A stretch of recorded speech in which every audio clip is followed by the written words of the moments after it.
All right. Hello, everybody. This is Conception SR coming at you from the Switch settings screen. We're going to be doing a settings speed run. Just kidding. We're going to be doing Pokemon Sword, but we need to set our date and our time to a specific date. I do have a wonderful co-com with me. If you would like to introduce yourself. Hello, I'm Ness underscore. The underscore is the second most important part in my name, second only to Ness. Yeah, we're gonna have a great time doing Pokemon Sword. Yeah, we are. It's going to go really, really well. I have a feeling RNG is going to be so, so good.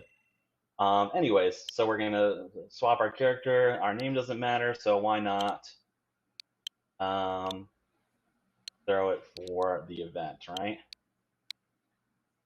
Boom. All right. Time is going to start in 3, 2, 1, go.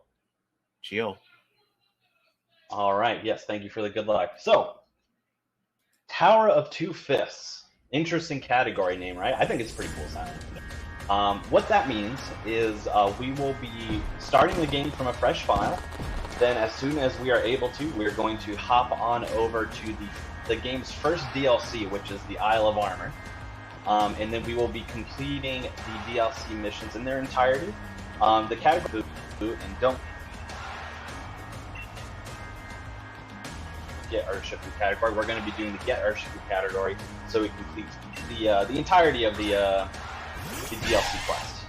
So yeah, and it's called Tower of Two Fifths because towards the end we'll get our choice between two towers to tackle. So yeah, we're gonna be having fun. I know we do have a bid war open still for Bulbasaur versus Squirtle, so that is actually not our starter. If you're familiar with Gen 8, we have the choice between Sobble, Scorbunny, and Grookey. But about a little less than an hour through the run, we will have that choice come up. So we still have time. If you want, I believe Bulbasaur was in the lead as of last checking, but if you want Squirtle to take the lead, you have time. Yeah, this is also the Sword version. You can do this on either version, Sword or Shield. It doesn't particularly matter in terms of like leaderboard status. However, the routes are slightly different because, like in the main version of Sword and Shield, the main game, there are differences in the DLC, even in the trainers that we face. And our main antagonist is different. In the Sword version, we're going to have a primarily Poison type antagonist, whereas in Shield, they would be a Psychic type antagonist. So definitely different, but you can, if you are interested in picking up this category at all, it doesn't particularly matter which version you have. They're both viable in their own different ways. So yeah, and even if you do want to pick this up, I think this is it's a pretty easy run to get into. It's pretty beginner friendly, especially for a lot of the new Pokemon games. Oh, absolutely. It's super beginner friendly, and especially so what makes a lot of the earlier Pokemon games like friendly to speedrunning is all the ability to RNG manipulate, which has really went away since Gen 6. So you don't have the ability to RNG manipulate, and therefore a lot of those Gen 6 and onward runs are very long. Gen 6 is like 4 hours, Gen 7 is like 5 hours, and this game, Gen 8, is like 4 hours and change as well. But what makes this category really good is that it's less than 2 hours. Even when you're learning, I bet your first run through would be less than 2 hours even, which is nice. And then competitively, like the world record for this category is like an hour 29, hour 28-ish, somewhere in that mark. So it's easy to pick up. It's not terribly long, especially if you're interested in Pokemon. It's a great one to do. We're going to do probably my least favorite part of the run, which is to set my options. So I'm going to run over here. Going to do that real quick. Also, in terms of getting into this game, there's a bunch of category extensions, including but not limited to Flex on Mom. Yes, Flex on Mom. Nice, fun meme category where your mom gives you all the money you need for your journey. And what do? You throw it in her face by buying the most expensive shirt you can, and then doing a dance in front of her. End of category. It's the best category, honestly. Yeah, it expands from there as well. Sounds like a pretty fun one. Where you could flex on 4 different moms, you could flex on Charizard, you can flex on all kind of things. So yeah, it's incredible. Yeah. But in terms of the actual run that we're doing here today, it starts kind of similar to any percent, where you're just doing, movement to get from point A to point B, do tutorials. pretty straightforward. And you're eventually gonna have to do, you know, hop one after you get your starter. He gets a starter. It's still gonna be pretty straightforward. You don't really have to get too much. It's not really gonna be too complicated until wild area, and then it's gonna get pretty cool, I think. Yeah, definitely. But especially, you know, right in line with a lot of the more modern Pokemon games, the game starts off a little handholdy, assumes you had never played a Pokemon game before, teaches you all the basics, has all the cutscenes. Plus, there's also story exposition as well, so we have to deal with just like story-based cutscenes and why we're there and stuff too. So it's a little handholdy in the beginning, but like Ness said, as soon as we get to the wild area, our options really open up. Including having to do some kind of like on-the-fly routing based on what we see in the wild area. So it's going to be pretty interesting. I will note as well that there are basically two main routes that you can do in this category. They're both really fun and they're both viable for like top times as well, which is to simplify it, it's a Sobble route and then a Ninetales route. We're doing the Ninetales route. Mainly one because Ninetales is cool and I have swords, so I can do that.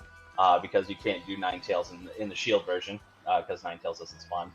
But I actually find that the Ninetale route is ever so slightly more marathon safe. Because if you have to do a Sobble route in a marathon setting, you have to be a little bit dependent on getting a good Sobble from the start. And this game is a little bit unfortunate in the way that you pick your starter, and then there's like 2 minutes worth of cutscenes, and then you can finally see their stats. So if I had to keep resetting for a Sobble, I'd lose 2 minutes every time, which is not entirely fun. But if I needed to get another Vulpix or Ninetales because my stats are bad, I can just catch another one. It's a lot faster than having to reset and take 2 minutes every time. Yeah, instead of doing 2 minutes every time, it's like maybe like 30 seconds to a minute, 30 seconds if you're unlucky to find another Vulpix and just catch it. Yeah, not to mention because we're farther into the game at that point as well, the standard for what is a runnable like Vulpix Ninetales is a lot lower than what a standard from a Sobble at level 5 needs to be, basically. Yeah, a Sobble needs a fairly high, I think, like special attack for it to be special viable. attack's the main one. Yeah, and for the Vulpix, you kind of need, as long as it's like not the couple most low ones, it's fine. That's pretty easy to get, especially because you're pretty far into the game at that point. Yeah, when we'll get into it a little bit when we get closer. But what we're gonna look for in terms of our Vulpix is hopefully it has good special attack and good speed. But we can even take like fine special attack and speed, and we can even take fine special attack and bad speed. So there's a lot of options for what we can take. Plus, we'll have a rare candy. Yeah, we'll have all kinds of options. Most Vulpixes we'll find are pretty runnable. Usually, if I have to catch another one, it's one other one too. So it's not like it's gonna be a lot. One thing I always like to point out too that makes this game a little bit more interesting is if you've played a Pokemon game in the past, you'll pick a starter. Your rival will pick the starter that is strong against you. So, for example, I picked Sobble. You would think my rival would then pick the grass starter, Grookey, because grass is super effective against water. However, in this game, our rival, who is Hop, picks the fire starter instead. Scorbunny. Whoops, I almost said like Charmander or something. Picks Scorbunny instead, whereas Leon picks the one that is strong against you, which is Grookey. But we don't have to fight Leon in this category, so it doesn't matter.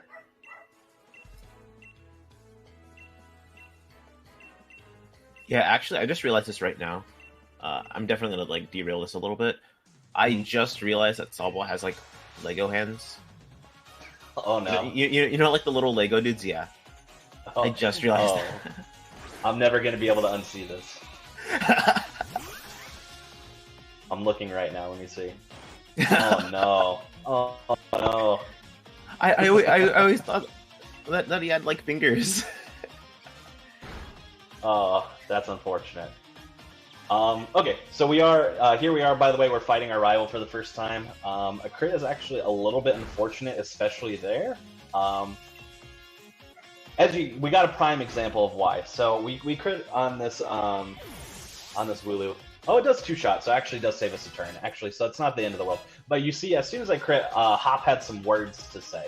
Hop loves to say words when things happen, for for lack of a better term. So, for example, when we use a type effective move on him, he has something to say. When we crit on him, he's got something to say. Sometimes when he uses certain moves, he has something to say about those moves. So Hop is very vocal, which makes it frustrating from a speedrunning standpoint, but I actually think Hop is a pretty good rival as opposed to some other rivals in the series. Yeah, Hop is pretty cool. Also, Score Bunny, is that a Pokemon Unite reference? Oh yeah, shoutouts to Pokemon Unite. Ninetales as well, also in Pokemon Unite, right? Am I mistaken, actually? Oh yeah, Alolan Ninetales, yeah. Oh yeah, Alolan Ninetales, that's right, okay. Well, we have regular Ninetales, but you'll have to imagine we're using ice moves sometimes. It'd actually be a lot harder if it was Alolan Ninetales, because the fire from the Ninetales is what makes some parts a lot easier. Yeah. Alluding to the all-star moves that we're going to have very soon. Yeah, absolutely. And yeah, you'll get to see why in a little bit. So basically, we're in an interactive cutscene that lasts for quite a while. We're going to go into the Slumbering Weld here. If you noticed earlier, there was a Wooloo that was banging against this gate. Obviously, the Wooloo got through the gate, and now we have to go find it, make sure it's safe and all that. What's going to happen here is I'm going to have 3 encounters. Where the encounters happen and the Pokemon that pop up is scripted. So it's always going to be Squovit, Rookidee, and Squovit. However, since you can capture them, their stats and abilities and things like that, natures, are all randomized, like in a normal Pokemon game. Which means that when we get to the Rookidee, the second one, there's actually a potential 1 second save, because if it does not have the Unnerve ability, it will not pop up on our screen and waste a text box in a second. So hopefully we don't get Unnerved. Free second if that's the case.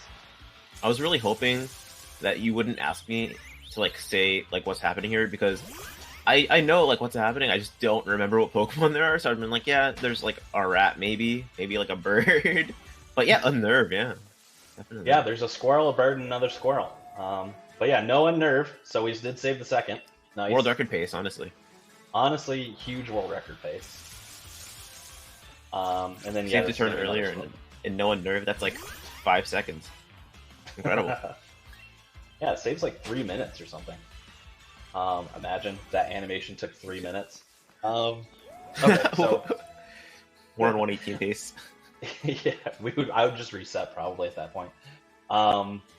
Okay, so we're still in the interactive cutscene though. So basically, we're gonna walk into the fog. We're gonna be encounter one of the legendary Pokemon from the game, and we're gonna go into a faux battle. I call it a faux battle because we have all the mechanics of a battle, but we can't do any damage or do anything to it. We just have to wait 3 turns while it fogs out the screen, and then lets us proceed with our day. Yeah, so it's a nice slow time. If we happen to have any donations or want to plug any future incentives, bid wars, or anything like that, now's a good time because we got a couple minutes.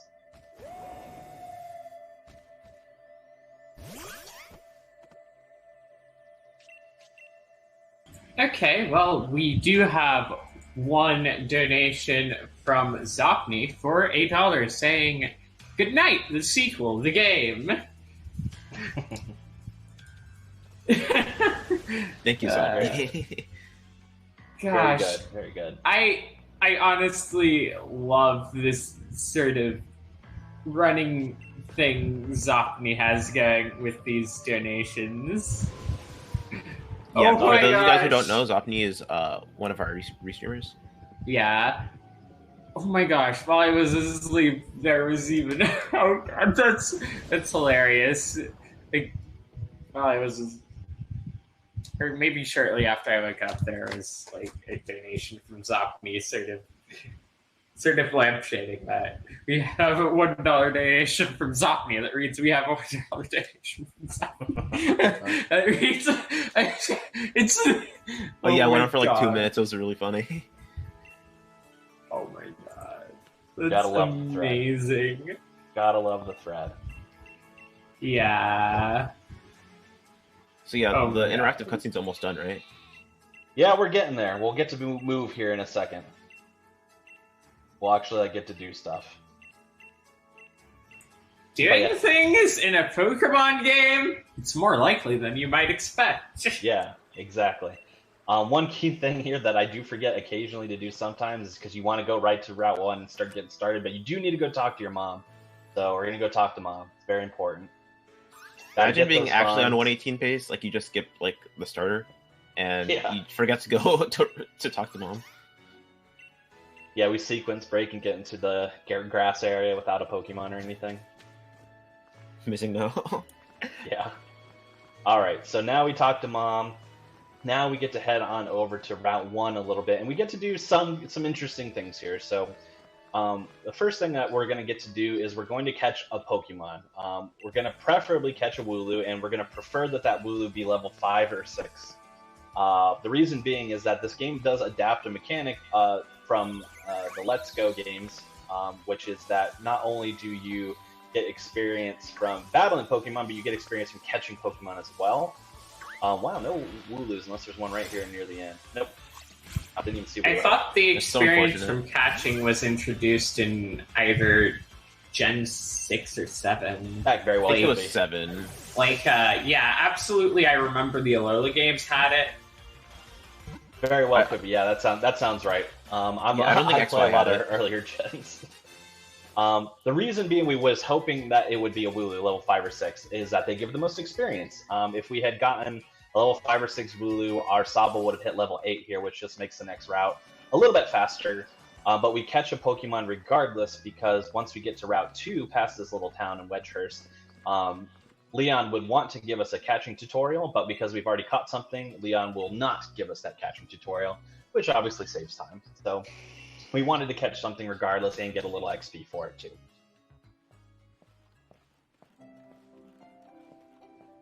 But now we got another little cutscene where we meet the professor's assistant, and we get to see Yamper, the corgi Pokemon.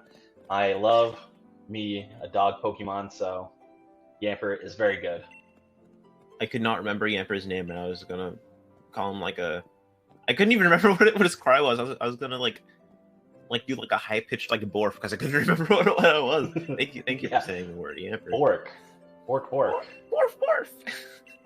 It's Bork, but make it electric. Yeah, but very cute, very cute. Whenever I play Pokemon games casually, I try to get like mostly a whole dog team if I can, or as close as I can get. I like Pokemon that are just like little dudes, Mm-hmm. Like Wooper. Oh, I love that guy.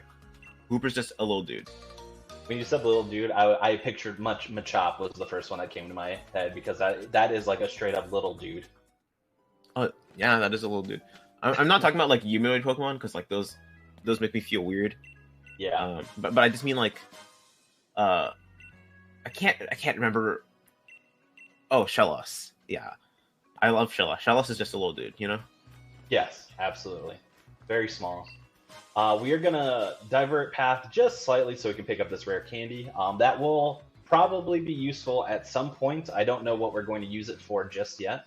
It could be a Pokemon that we get later on in the game. It could be on our Ninetales. We'll just have to kind of wait and see what we're given based on, the stats and the level and all that. All right, so we're going to go in this Pokemon Center. Very, very important, like 15-second time save here, which is that we want to say, of course not, because if not, then Hop's going to walk us through what a Pokemon Center is.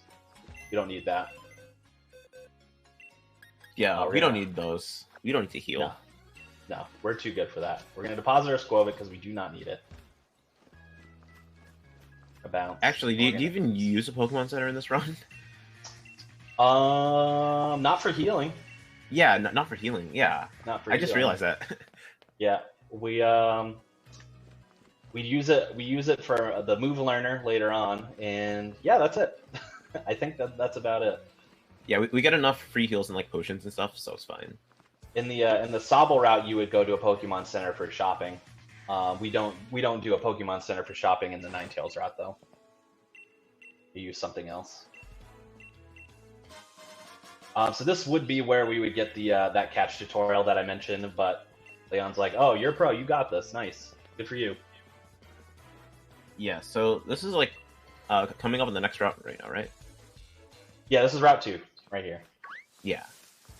So This route's pretty much the same thing as the last one, just like kind of avoiding Pokemon, and then fighting some trainers.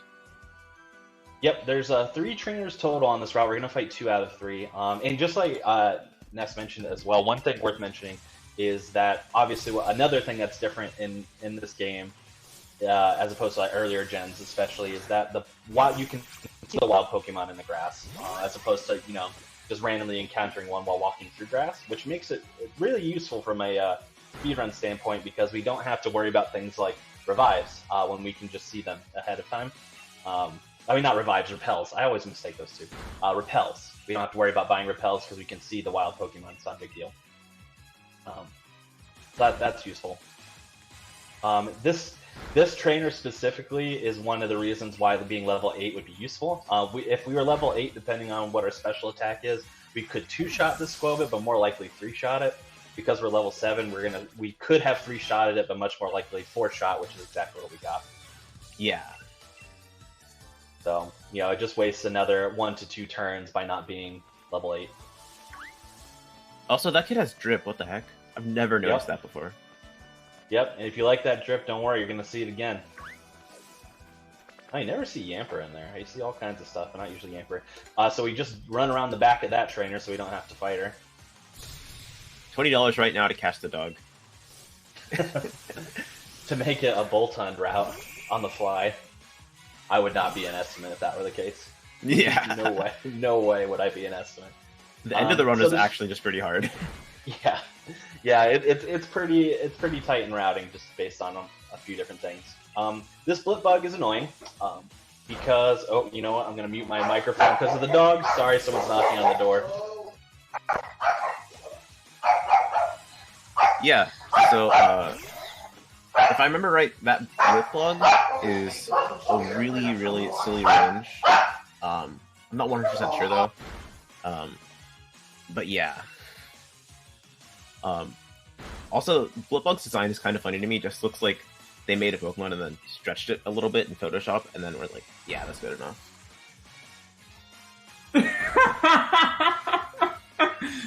I mean, fair, but also oof. Okay, I think I'm free. Sorry about that. Let me unmute on Discord too. Yeah, and then that Nickit, I think that's how you say it. It's just I think it's just a 3-shot. It's a 3-shot with Water Gun, and then use Pound to finish it off. A lot of that route is just pretty like straightforward. Since it's just early game Pokemon, you only have like 2 moves you can use possibly, and then you just have to worry about ranges and having experience thresholds and stuff. Yes. Yeah, sorry about that. Yeah, somebody came in the door, and therefore all the dogs were barking. Didn't want to subject the chat to that. So, you did a great job, though. I was listening to what you were saying.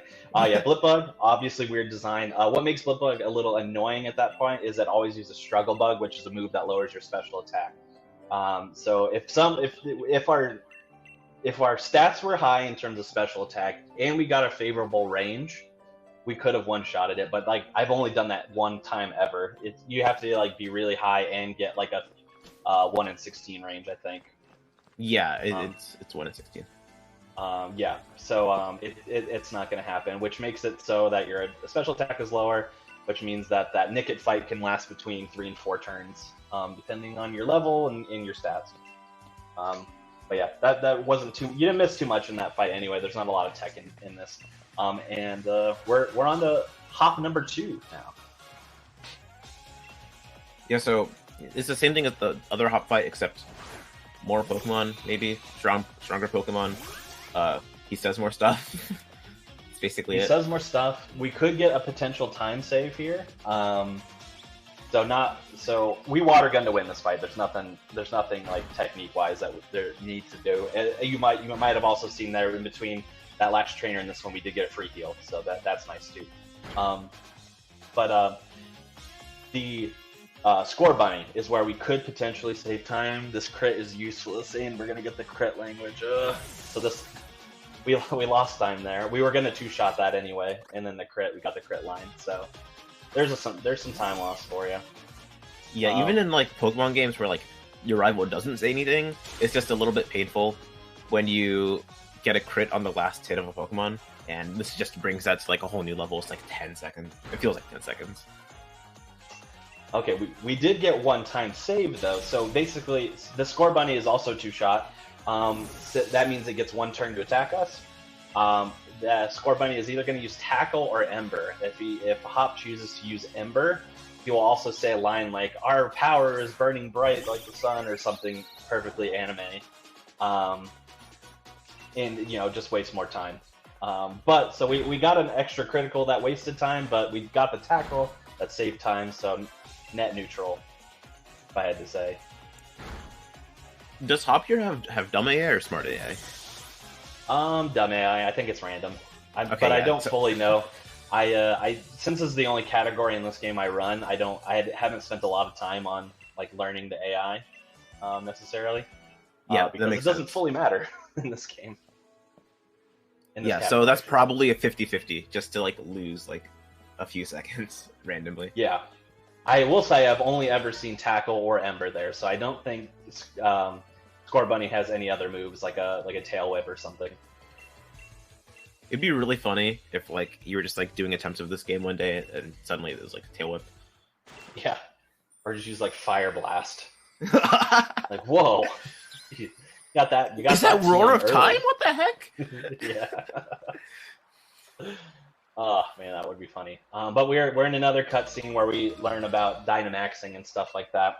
I will say we will Dynamax in one fight in this category, so we will get to see some big Pokemon, which is always fun.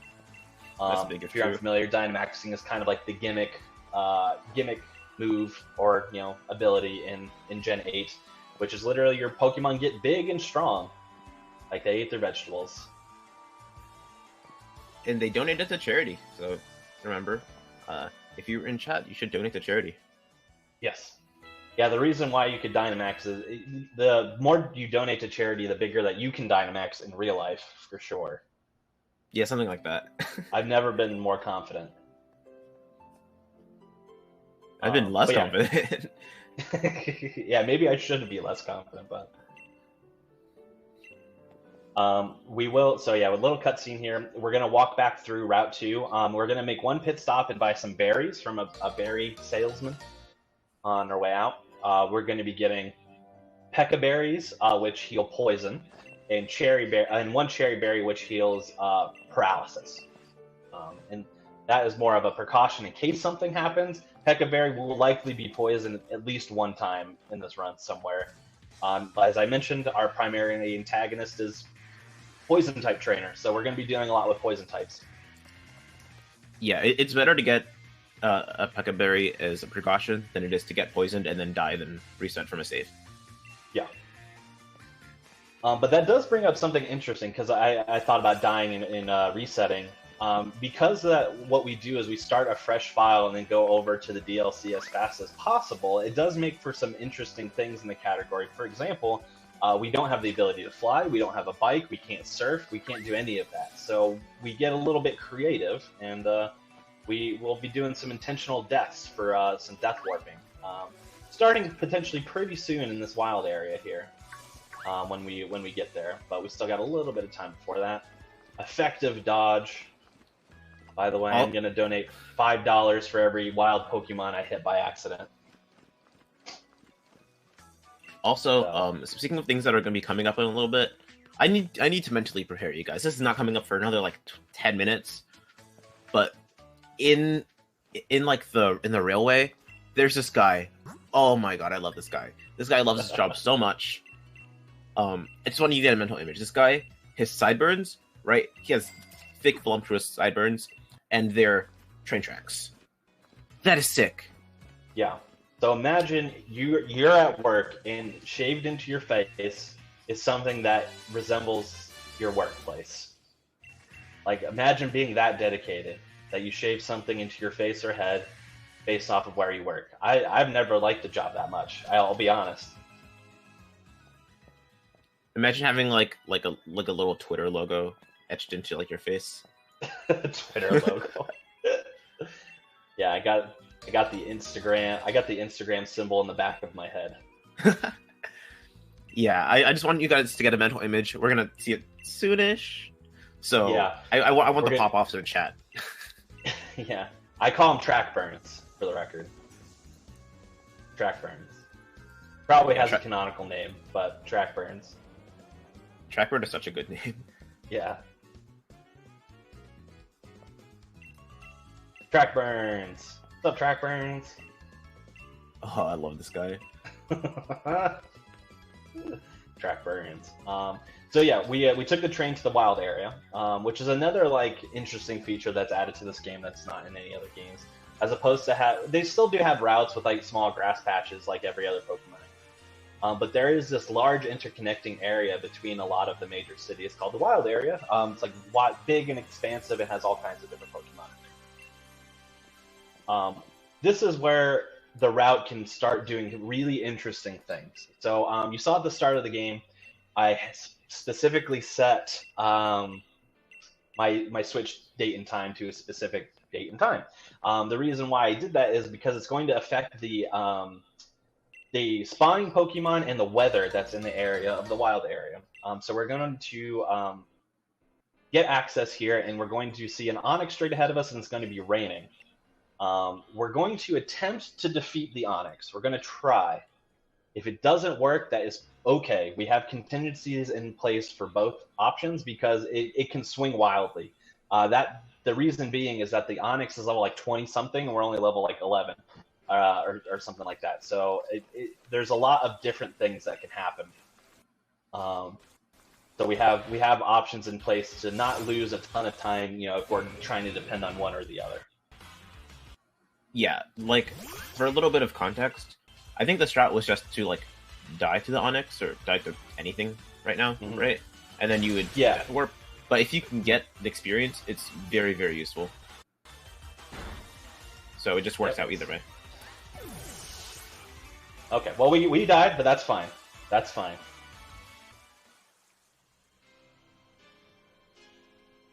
So because we died, we're going to be able to do a death warp here, which we're going to do right now. So basically, we warp to that NPC, and she says, "Oh, you must be having a hard time. You want me to warp you to the other? You want me to warp you directly to the city?" We say yes because we're going to run over here. We're going to avoid that, obviously, and we're going to run across this bridge so that we can get a Firestone. Obviously, since we're doing the Ninetales route, we need the Firestone to evolve a Vulpix into a Ninetales. Makes sense. And this is basically the route that we used to... This is what we would depend on dying to the Onix, but now we have contingencies in place if we do get a chance to beat the Onix. But now that we died, it's pretty normal.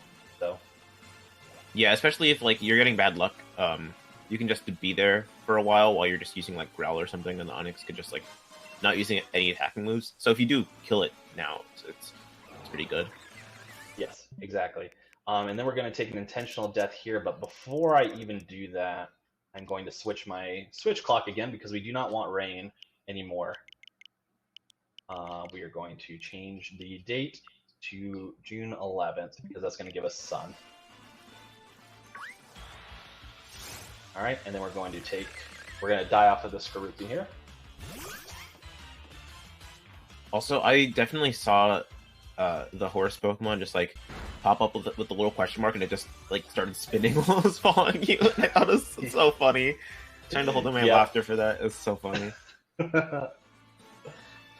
Nice one-shot death there. That's good. It warps us back to that same NPC at the start of the area now, which is great. This time we're not going to take the death warp. We're going to head down. We're going to go into this grassy area.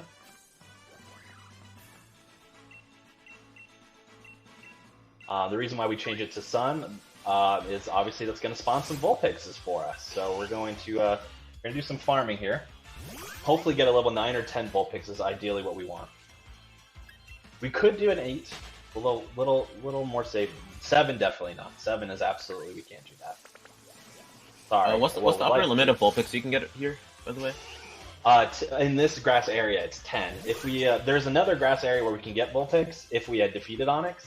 That we could get up to like level 13, but we since we're not doing that strategy, it requires like changing the dates and going to a different spot in the wild area and stuff like that. We're not going to do that. Alright, so we're going to weaken it a little bit, throw the Pokeball. Cool. Got the Vulpix. We're going to hope, like I said, for a good special attack and speed. Gonna hope for that. We also get a level up on Sobble there too, as you saw. So we're gonna go into our stats here.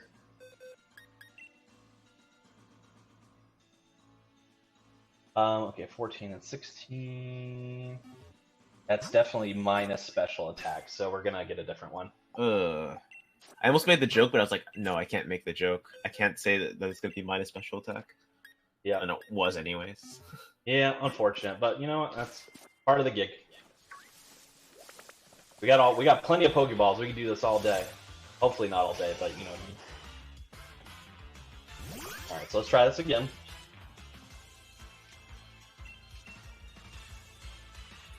Okay, another level 9. That's good.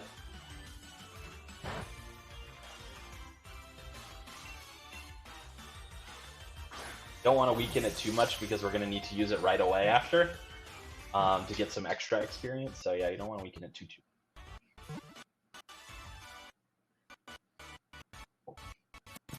There is a chance, obviously, with catching any Pokemon that they can break out. So whenever I say cool, it's like, all right, cool, you didn't break out. You did your job. I would not be surprised if you got another minus special attack. Just because 15 just as the marathon. So that's it could be good special attack, but it's at least medium, so we'll take it. Yeah. And speed is fine. So what we're gonna do is we're going to go into our bag. We're gonna equip the one of these berries, and then we're going to evolve it.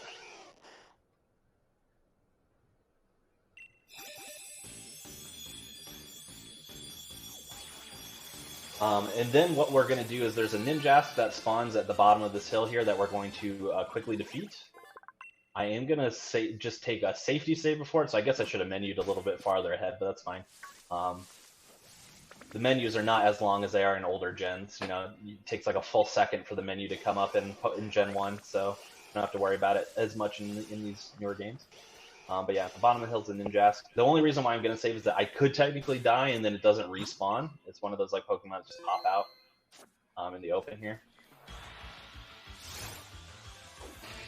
Just in case. Yeah, for those of you guys who don't know, Conception's Pokemon Speed game rep is literally just Gen 1 and then also Gen 8. Yeah. Soon to be changed, I think. I think I'm going to pick up something else. I haven't fully decided what yet. I've leaned towards potentially doing Pearl any %. I also like Omega Ruby Alpha Sapphire. I might learn that. So I got options. Ooh, I might be dead. I like hearing Gen 4 because that means that my Gen 4 propaganda has been working. Yes. Yeah. And it's a really good one. Like the any % category is obviously a glitchier one instead of any % glitches, which tends to be more popular for Pokemon speedrunning because you get to play more of the game and stuff like that. But it's also short. It's like the world record is like in the 50 mark or the 49 mark. So in learning, it might take me like an hour and a half. And going down from there. So another nice short Pokemon speedrun. I think record is height 57. And I think it can't go down too much more. Maybe like a 56 at most. Gotcha. I'm going to take a heal from this NPC. Because my health was low. I can't remember what it was, but it was really low on the Ninetales there. Now we're heading back to Wedgehurst, where we came from. So, don't worry, Trackburns is still here. He went on the ride with us. And that is Clara, who we'll meet more in a second. But we need to do one other thing first, which is another really fun part about doing Gen 8 speedruns, which is going to the Move Learner. No matter what level your Pokemon is, you can go to a Move Learner in a Pokemon Center and learn any move from its move pool. From any level. So I have a level 10, level 11 Ninetales, right? I can. Oh, you know what? I messed up a little bit, but we'll be fine. I I should have kept the Sobble in there for the defeat because it would have hit level 13, but that's fine. I'll pull it back out in a second. Yeah, so I have access to the entirety of Ninetales' move pool. So basically, I'm going to go pick the 4 moves that I'm going to use for the whole time that I use my Ninetales. I could just kind of, pick and choose what I want. It's very interesting, and it's free. It's not like I need to do stuff to make this happen, which I think is very interesting. Definitely not busted. Not at all. Yeah, not even a little bit. Yeah, so I think in Sobble route, you would have to get some X items, if I'm not mistaken. Yes, I believe that's the case. I've done very few Sobble route ones, but I believe that is correct. Yeah. But with Ninetales, since you have Nasty Blight, you don't need to get X items. I think. Oh boy. Alright, yeah. I might have to go fight a wild Pokemon or two. We'll see. I'll try. Hopefully, we'll get lucky. The reason why I'm only a little bit nervous is we are going to go into an encounter with a Slowpoke here that you have to catch in order to progress the story. You can't just defeat it or whatever the case may be. But the thing with this game, and I'm sure it's similar in past past generations, is that if you are lower level than the Pokemon that you're fighting, then it becomes significantly harder to catch the Pokemon by a lot. So you need to be at least the same level or above in order to get like a nice easy catch. So usually when you defeat the Ninjask, you keep the Sobble in your party because the Sobble will level up as well. However, I forgot to do that. I accidentally deposited the Sobble instead, so it's level 11. The Slowpoke is level 12, you can see. So we're going to hope for the best here. Hope that it just stays in. Yeah, see, that it's going to be a little bit difficult. If we get destroyed here or waste too much time, I do have that rare candy I can use, so wouldn't be the end of the world.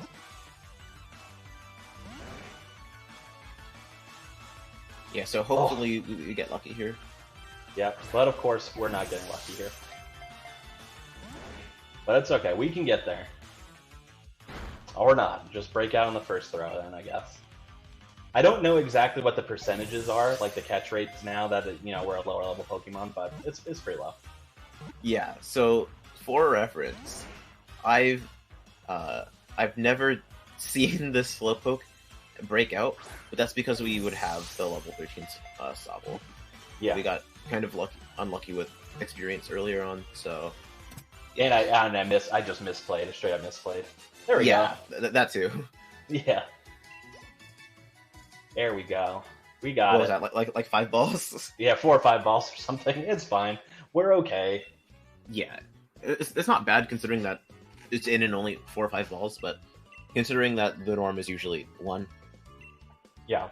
And it literally only will affect that specific encounter because we would deposit Sobble right after this anyway, so it's really not a big deal. Yeah. It won't affect anything else the rest of the run.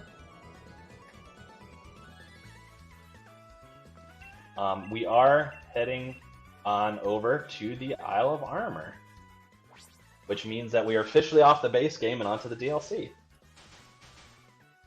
Excuse my language, but PogChamp. Any PogChamps in the chat? Yeah, absolutely. Feel free to get those off here. Very important stuff. I think my Ninetales is asleep, though. Is that the case? I'm going to heal it up anyway, so. I don't think so, but I might be wrong. I saw it got hit with Yawn, but I think I might have caught it the turn before it would have fallen asleep, so. We'll find out either way in a second. I got to go into my box anyway. Yeah. So yeah, the Professor's A updates our Pokédex with the Isle of Armor Pokemon, and we get kind of a free reign here. So we're going to go in here, we're going to deposit our Sobble and our Slowpoke. We don't need them. Definitively not asleep, which is good. And the health is pretty high, actually. I forgot I had to take that free heal. So I'm not going to heal now. Sometimes you have to heal here if the Ninjask hit you too low. Or if you got like confusion crit on the Slowpoke or something like that, you might have to heal before you fight Clara, who this is, by the way. She's going to be our primary antagonist for the Isle of Armor. As you can see, the absolute drip. She is a poison type trainer. In Shieldix, Avery, right? Correct. Yeah. I'm so smart. Okay. Yeah. Avery, I think, is just kind of more annoying. Not even just because of typing, but just like because fairy moves. Yeah, it's definitely interesting. So, like I said up top, so depending on which version of this that you play, you're gonna have a different trainer. We have Clara because she's poison type. Avery is a psychic type trainer. Because Avery is a psychic type trainer, a lot of psychic type Pokemon tend to be a little bit of glass cannony, where they have really high special attack but really low defense or special defense. So depending on RNG, it could be a lot faster. For the world record in this category does use the shield expansion. But it could be a lot slower, just depending on what you get. It's a little bit more variety. Yeah, it's definitely more marathon content, but we're trying to finish underestimate here. Yeah, which is already challenging enough in a Pokemon speedrun, so... Yeah, you guys have seen GDQ. What's that? I said you guys have seen GDQ before. You know about, like, Kizaron. Yeah, exactly. Yeah. You know I don't know exactly who else finished how hard overestimate. Yeah. I will say I have only ever gone over estimate in this category once in a marathon run, but I went way over. They actually had to cut it before the end. That's how far it went. Yeah, I remember like the day after I come to run for you, and then you're just like, hopefully that doesn't happen again. And then it was just like a normal run. You're like, oh yes, a normal run. Yeah, exactly. We have a nice big window here. So you say my estimate is an hour 45 minutes. My PB is an hour and 31, pretty much on the nose. So there's 14 minutes of leeway there, just based off of RNG and stuff like that. So I do that on purpose, just in case things like this happen. Sometimes I feel like it's not enough. Yeah, sometimes it ends up not being enough, but sometimes I finish at like 133 or something like that too. So you never know. Never know what you're gonna get. And I've always said that. Yeah, this game is just terrifying. Yeah, it's a lot. It's a lot. So that's slow. So we defeated Clara. We're gonna fight Clara a total of 3 times. That being the first time, so 2 more times. That fight is pretty free. It can get a little hairy if there's a chance. Most often, you will be able to one-shot her Slowpoke at the end there. But I did get a 2-shot. However, I wasn't concerned because my health was high. If I went in with a little bit lower health, or if I gotten like poisoned by Venipede on the first turn or something like that, I would have been more concerned. But we're doing okay. So it shouldn't be too much of a big deal. But we're gonna head up here. If you're unfamiliar with the Isle of Armor DLC, by the way, it revolves around this dojo that we're getting ready to head into. And basically how it works is we're going to be having to complete 3 challenges, and if we complete those challenges, we'll be granted the armor of the island as a prize, and that's kind of left abstract as to what that means until you actually get it. So we'll go into a little bit what these challenges are later on, but they're pretty interesting challenges. I'll leave it at that. Speaking of challenges, though, we do have the bid warp for this game, so if you want to snipe that, you're gonna have to do that pretty soon. Yes, yeah. So for reference, as I mentioned, 3 challenges. The reward for finishing the first challenge is either Bulbasaur or Squirtle.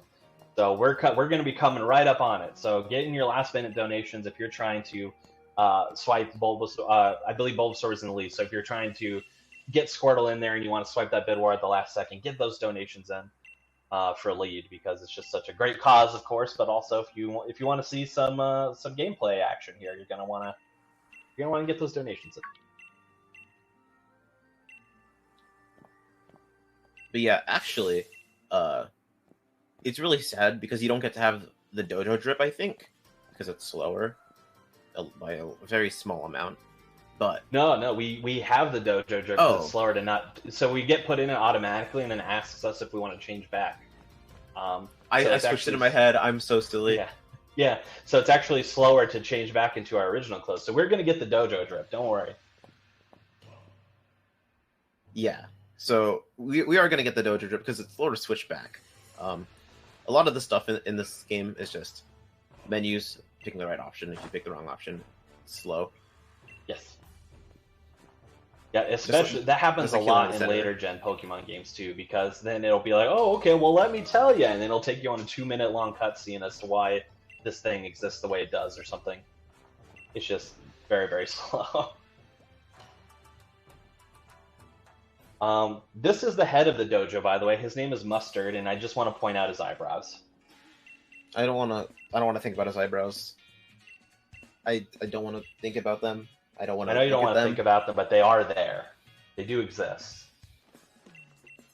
And if you're like me, you might be thinking, oh, well, you know, that's probably his hair, you know, because the eyebrows are like right at the edge of his hat there. So you're like, oh, it's probably his hair. It can't be his eyebrows. But we'll see later that it is definitively his eyebrows. That's all I don't want to think about Super Saiyan Mustard.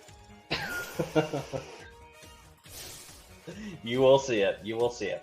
So this fight goes usually, like, nine times out of 10, this fight is pretty scripted. So what we're going to try to do is we're going to use a nasty plot turn 1.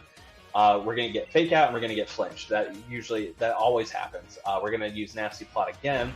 We're going to get force palmed. Yep. And we could get paralyzed. We did not, so that's good. Then we're going to use fire blast here. Hope it hits. It does. Good. Then this fight is fine. The only things that are a little bit scary, the paralysis actually is not scary at all because we equipped a cherry berry to Ninetales before. So even if we got paralyzed, it would immediately heal it off. The main thing that's scary is, one, it could go off, like I said, 1 time out of 10, it'll go off script. Mustard does do different things sometimes. I've seen it like a handful of times that'll use a different moveset there. But the more scary thing is we have to depend on hitting Fire Blast on that Minfu. If we miss, then we're going to die. Is the problem. Yeah, so Fire Blast is just... Accurate. Yeah. Fire Blast is just like Flamethrower. It's almost the exact same thing. It's a special fire move. But it has less accuracy, but it does a lot more damage. So especially earlier on in the DLC, we're going to be using Fire Blast quite a bit until we get the experience to meet like the damage thresholds for Flamethrower, because it's a lot more consistent. Yeah, exactly.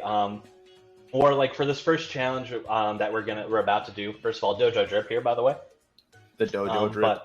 Yeah, the Dojo Drip. But the first challenge that we're going to do here is we're going to have to defeat a few different Pokemon in succession. We're going to use Fire Blast on them because it's faster if it hits. So we're going to take the risk.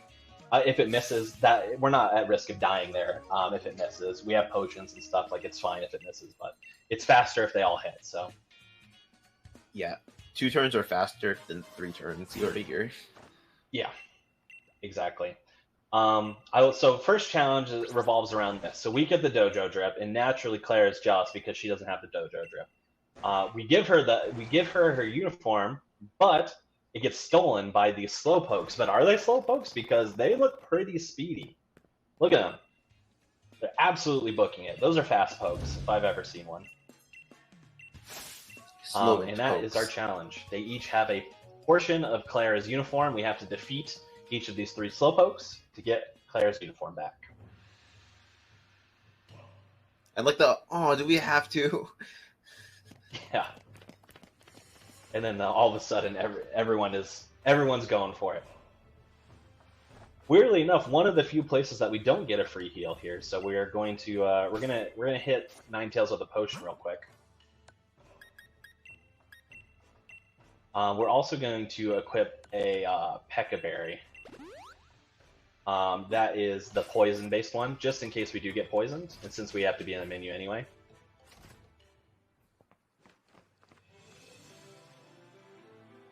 Then we're going to run out. So yeah, basically, these fast pokes take off. Now each of them run in a wide circle, basically. We just need to run into them and hit them in cycle. It's not too hard, but if we do run into a wild Pokemon by accident, it resets the cycles when we come back. So like how we're set up, I have it so I could pretty much hit the cycle pretty quickly without having to wait for it to run all the way around in a circle again. Unless I hit a wild Pokemon, then that cycle restarts and I'll have to wait. But it's still faster to walk through grass, so we're just going to be a little bit careful. No! Buffalon. Was it the... that's so funny. Buffalon. Buffalon is my mortal enemy in this run. In the grass areas, they're random. There is a couple spots in... Oh my god, are you serious? We got a second one. So that's $10 by the way. But yeah, they're random in grass areas. The reason why they're terrible is that they're high alert and they're fast. So if they see you, they will sprint at you, and you cannot outrun them, no matter how hard you try. Weirdly enough, though, because I hit 2 wild Pokemon, I reset the cycle back to where it needed to be. So I guess that it's a blessing in disguise in a way.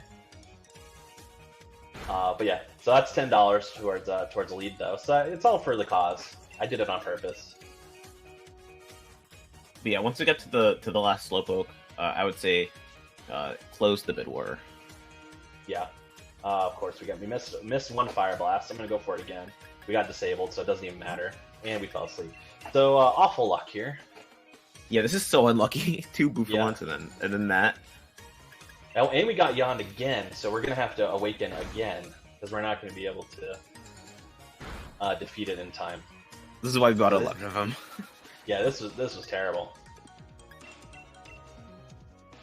Oh, no, I was already on awakening. There we go.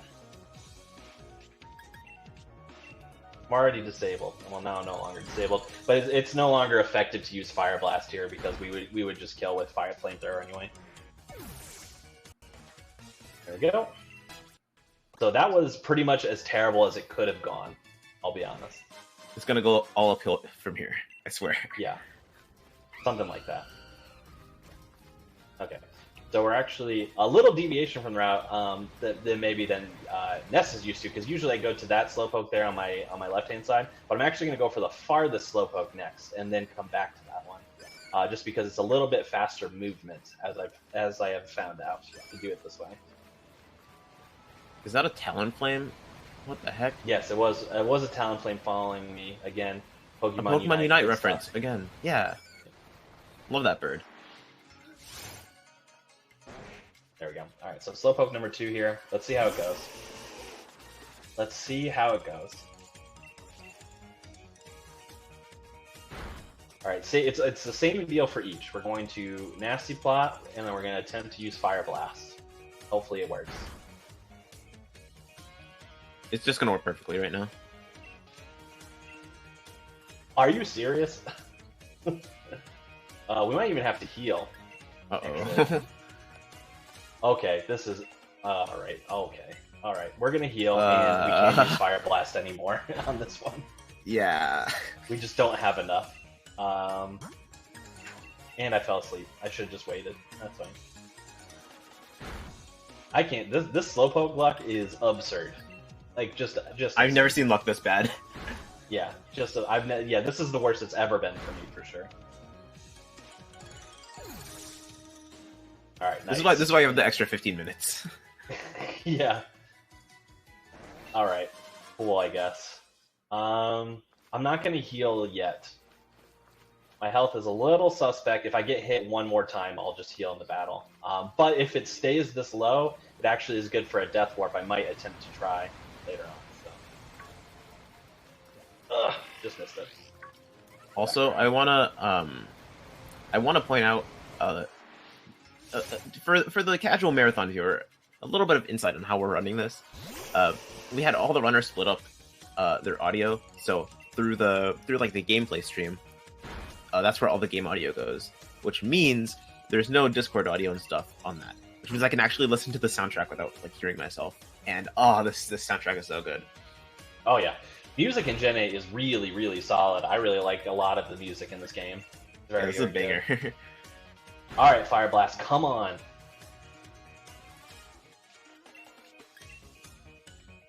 Are you? It really is just not that bad. It's really just not that bad. How did you miss 3 in a row? Well, no, I missed 4. I forgot we used one 4? Coming in. I missed 4 of them. That is so unfortunate. That is so not lucky. This is beyond messed up. It's 85% 4 times in a row, right? I don't even know how to do that math. Yeah, I got a 15% chance 4 times in a row, and none of the. And, you might be wondering, like maybe there were moves there that like lowered my accuracy or something. Nope, Slowpoke does not have any accuracy lowering moves. I just got completely destroyed there by RNG. So because we ran out of Fire Blast PP, we're going to take a Death Warp here. It's actually technically ever so slightly slower, but it is faster than running and then healing at a Pokemon Center. And we're going to close the bid war now, by the way, as well. So if we could get our final Pokemon choice, that would be wonderful.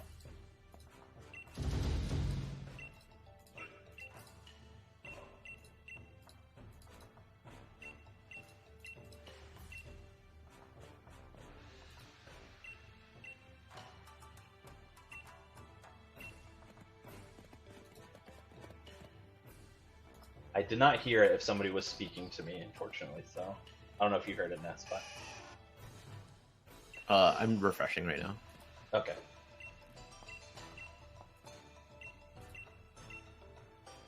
It's looking like it's Bulbasaur still. Okay, awesome.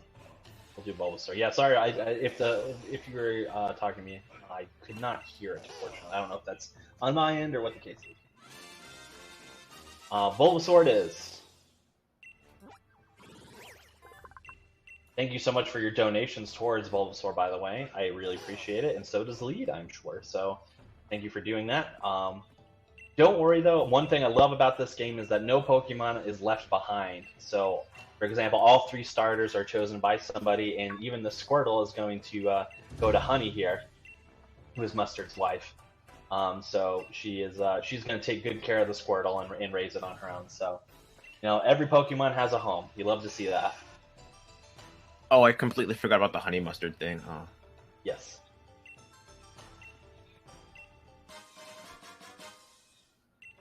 Uh-huh. Yes, exactly. All right. So thank you again so much for your donations. We're going to deposit Bulbasaur right away. But don't worry, Bulbasaur will come out later, I promise.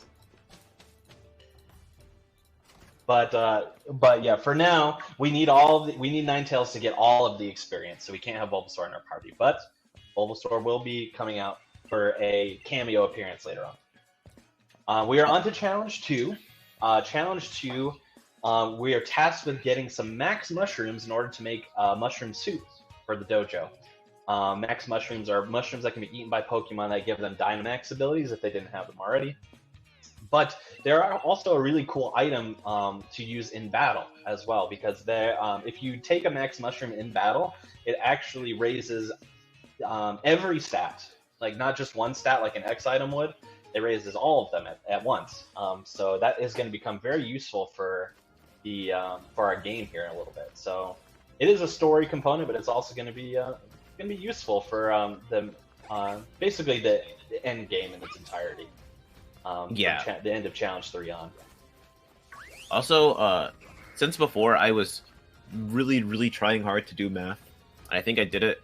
The chance of you missing 4 Fire Blasts in a row, I think, is 0.05%. Whoa.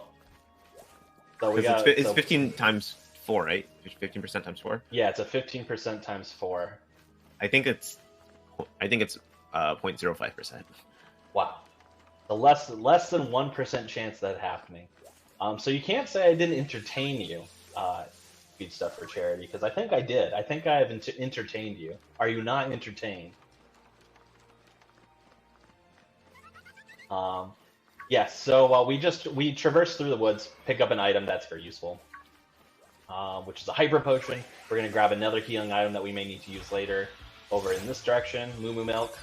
Shout out, I hit another wild Pokemon with a tiny little Fomantis that popped up. I didn't even see it. Yeah, I didn't see it either. That's $15 though, so it's all for charity.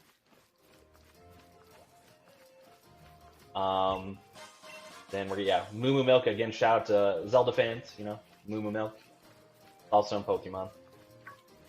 Also, I was watching someone play through this. I don't remember who. I was watching someone play through this DLC, and they were stuck on, I think it was this challenge. I think they were like going through the caves, and they just couldn't find the max mushrooms, and I don't really blame them. Yeah, it's not intuitive where to find. Like when you see them here, you're like, oh, clearly those are mushrooms. But there's nothing really directing you towards this cave beyond like a few dialogue sequences. So you have to really pay attention. If you're not paying attention to dialogue, or if you're, like with a lot of people who play RPGs, they just straight up mash through dialogue and they're just here for the gameplay, you'll miss it, probably. Yeah, I tried to walk through them with it, and I don't know, they were like in the middle of the cave and I didn't know where, so I was like, please leave and like go out a bit and just come back in. I can tell you. Yes, please. So we're going to get our first use of Safeguard here, which is the 4th move. Safeguard is a move that prevents you from receiving status effect moves, so like you won't be poisoned, you won't be confused. And that is simply because this Slowpoke is going to spam Confusion, and we do not want to get confused if we can avoid it. I feel like a Confusion wouldn't even be like the most like unlikely thing to happen here. No, I mean, especially because we have to take 3 at minimum, so we would probably get confused more often than not. Yeah. So it's really just not worth doing it. But now that we got this little bit of setup, this player 2 fight is actually a cakewalk.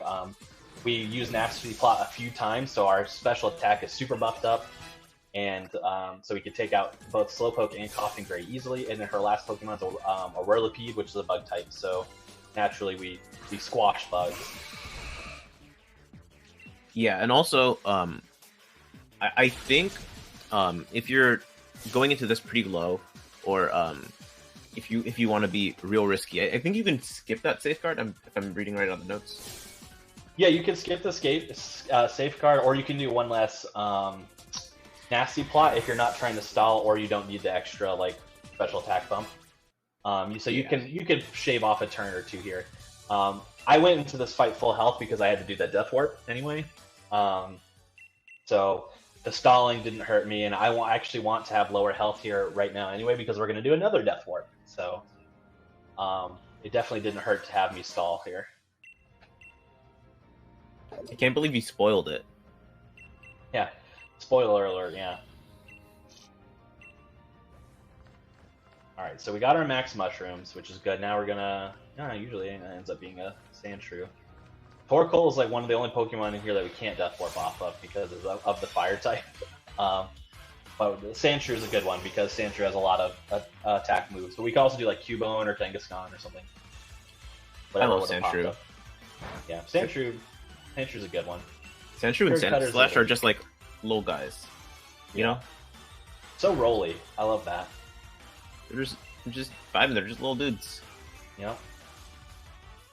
I want to own one. I really like that level in new Pokemon Snap that the Sandshrews on because they're always just like rolling around. Get those rolly photos. Very nice, very fun. I've never even played new Pokemon Snap yet. I can't believe you're not running it though. I've done a run of it, like a no routing run. I just was like, all right, I'm gonna try and beat this as fast as possible. I did in like 3 hours. 3 hours. That's actually not bad considering. I think I don't know what the record is now, but like I've seen estimates go like just under 3 hours. Yeah, I think world record is somewhere like slightly below 2.5 or at 2.5 or something like that. Yeah, because I think that an estimate is like 2:45. So yeah, that's actually really good. Yeah, it's really not terrible. So we get these max mushrooms. Nobody else in the dojo was able to get them besides Clara, who shows up at the end. She begs Mustard for us to use her mushrooms in the soup, which is perfectly fine with us because we're going to use our max mushrooms in battle anyway. So that works out story wise. I like imagining this as like you're just a time traveler and you're playing the same like 2 hours in your head over and over again. Yeah. Yep, like a time loop going on. Also, instead of Groundhog Day, it's like Sandshrew Day. Yeah.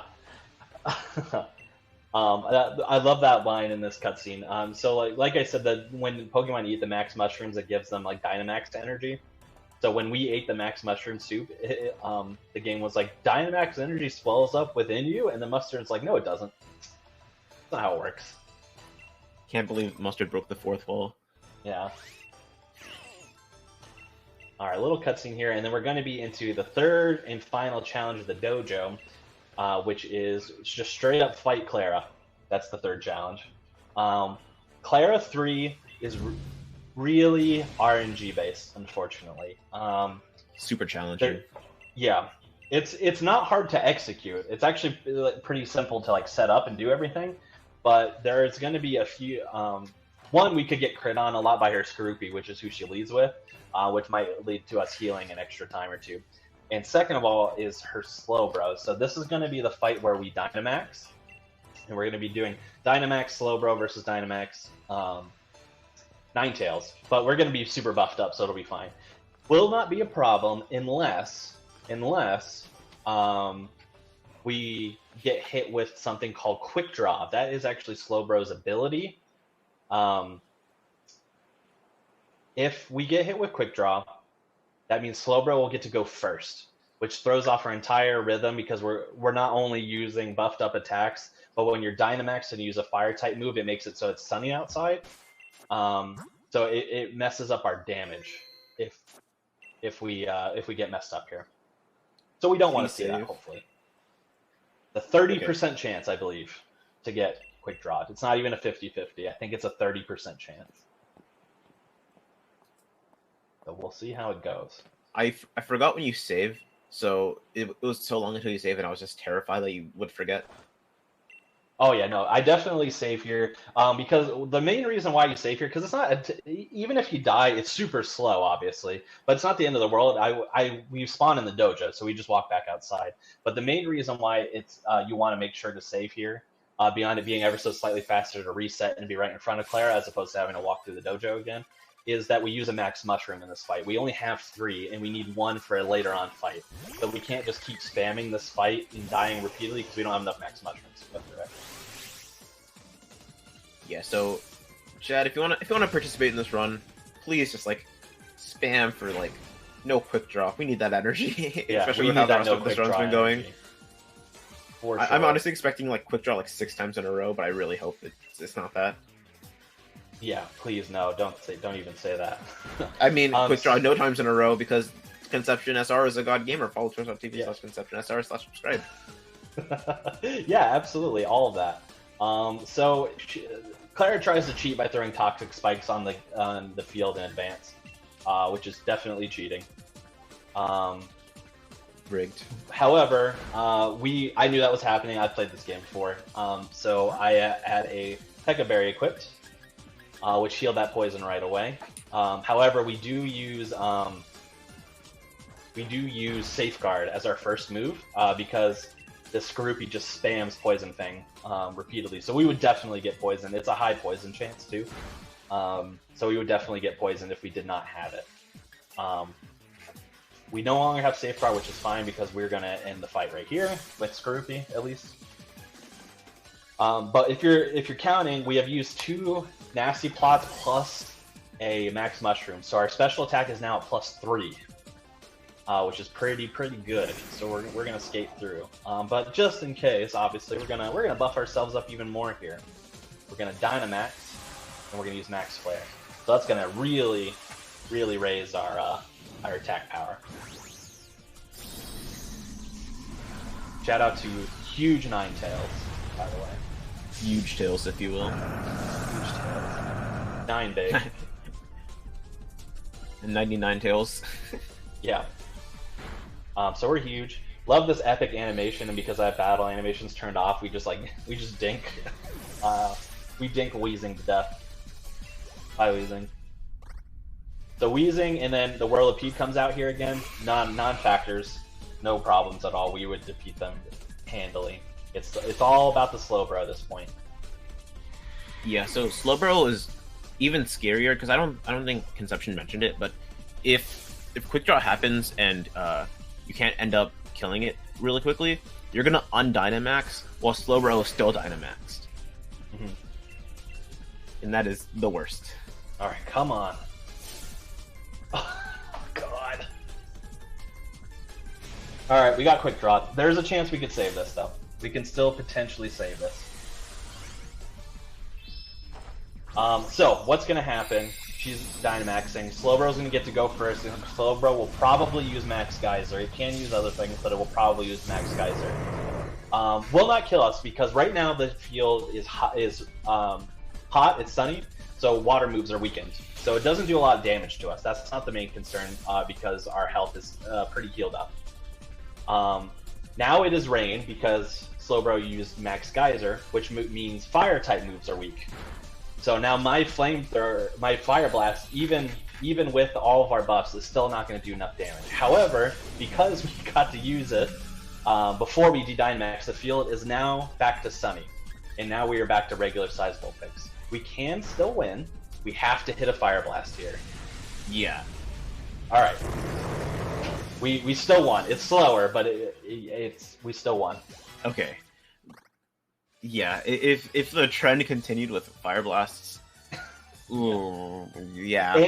And on top of all of that, because this happens to me all the time when I fail, when I get hit with Quick Draw, whenever you de-Dynamax back into your normal self, your cursor is replaced back at the top. So you think your cursor is on Fire Blast already, so you're just mashing A, but it puts it back at the top to Nasty Plot. So several times when I've gotten put into this situation, I've accidentally used Nasty Plot instead of Fire Blast, but I remembered this time, so.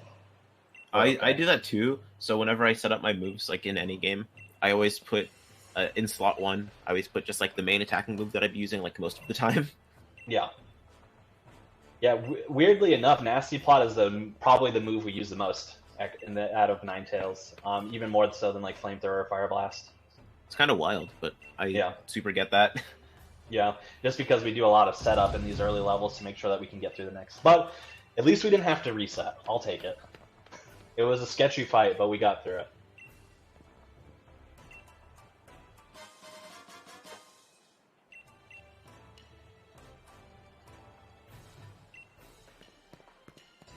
Okay, so what we're gonna do now, we got this long cutscene. We've completed the 3 challenges, and we get what is called the Armor of the Island here.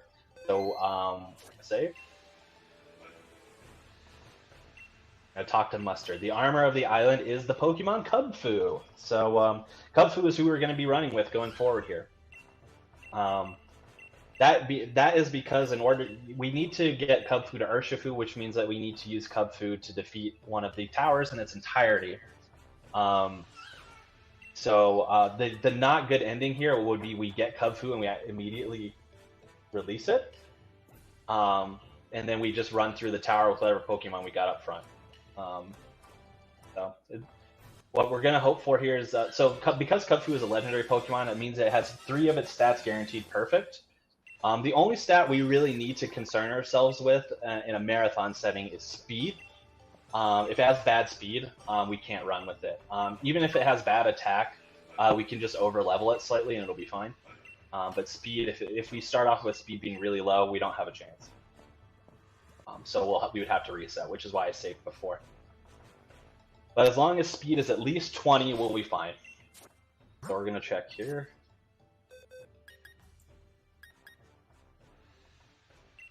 And, oops, speed is 21. All right, so we're fine. Let's go. Okay. We're going to move to that. Here we go. We're going to change the switch clock one more time to October 15th, I believe.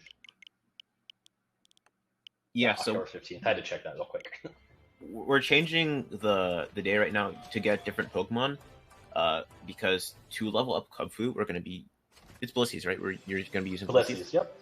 Yeah, so Conception's going to be going outside and going to be running around trying to grind Blisseys to spawn, so he can beat him up and get a bunch of experience, because Blisseys are big ol' Pokemon full of experience for sharing to everyone, but you have to kill them first, so...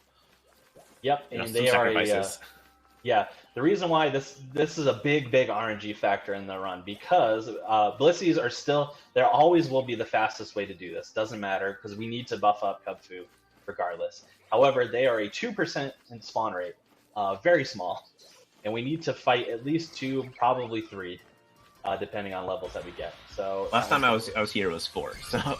Yeah, sometimes it can be 4. That's more for marathon safety. In a PB attempt, it would be 2 or 3 usually. That was pretty fast, actually. Yeah, and this one's not terrible. And honestly, so it's level 11. They can range between 10 and 15. You actually do want a lower level one for your first one because Kubfu is a little weaker. So if you get a lower level one for your first one, you can defeat it faster. So level 11 is not a bad one to get first. But now we want a high level one going forward. But as you can see, just one level 11 Blisseys upped us from 10 to 14, so it's definitely worth doing. We're gonna end probably in the 18, somewhere in the 18 to 20 range is where we're gonna end our Kubfu, which could be 1 to 2 more depending on the levels that we get. Yeah, and also one thing to mention, at least from what I've heard before and what I'm reading in the notes, just to double check. So you can go to either tower. The Tower of Darkness, I think it's called, is a lot better for marathons just because it's a lot more consistent. A lot of the Pokemon fights are easier just because you do have type advantage, I think. And they're just a lot less, they're a lot less bad to deal with. But you can also go to the Tower of Waters, which it's faster to get to, but it's a lot more risky. But it does give you more levels, I think. Yes, yeah, that's true. I actually, for the longest time, I didn't think you could go to the water tower at a lower level because I thought you needed to surf there, which we don't have. But I was mistaken. You can actually go to the water tower, but it is a lot slower. Or it can be a lot slower, depending. Yeah, you only need to go there if you need extra levels, but the mustard fight in each tower is basically the same. So, if you're doing PB attempts and you do like 2 Blisseys, and you're like, I need a little bit more, but I don't want to wait for another Blissey. That'd be like a perfect opportunity to do water tower. Also, exactly. that Blissey was getting really close to the wall. Yeah, that's the thing too. So Blisseys, when they see you, they try to run away. And if they run towards a wall or a barrier, they'll disappear. So I was really apprehensive. I took a very wide turn there so that the Blissey wouldn't run straight into the wall because that would be really unfortunate. It would just despawn. Unfortunately, we got an even lower level one for the second one. So we're going to need to do 1 more and maybe even 2 more depending on how lucky we get here. Oh, I was not paying attention. That's $20. Uh-oh. You know what? I'll defeat it. Might as well. I mean, it doesn't give you a lot of experience, but it gives you a little. Yeah. And it's level 15, so it's on the higher end. When do you think they're going to add Binary to Pokemon Unite? Yeah, hopefully. Worth mentioning as well. So, you can... since a lot of people had played through the game and then the DLC came out, obviously that means that you can play the DLC after you've beaten the base game. And when you come to this area, it's significantly different levels. All these wild Pokemon will be level 60 instead of level 10 and 20 and stuff like that. So it scales in difficulty, for sure.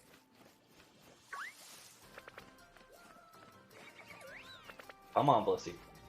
Yeah, if you saw the SGDQ closer from a couple years ago, maybe last year, when Eda did Sword Shield, he had an incentive to do the Isle of Armor DLC, and he actually did it right before the end of the game, so everything was scaled up to levels 15, 16, 17. That is correct. Yeah, that's exactly what we're talking about. That's a prime example. Come on, Blissey.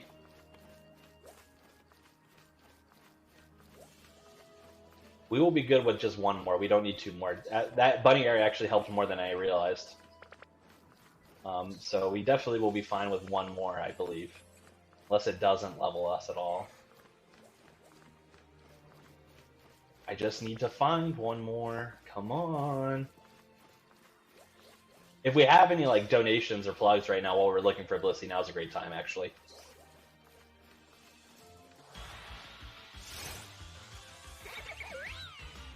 Get another bunny area.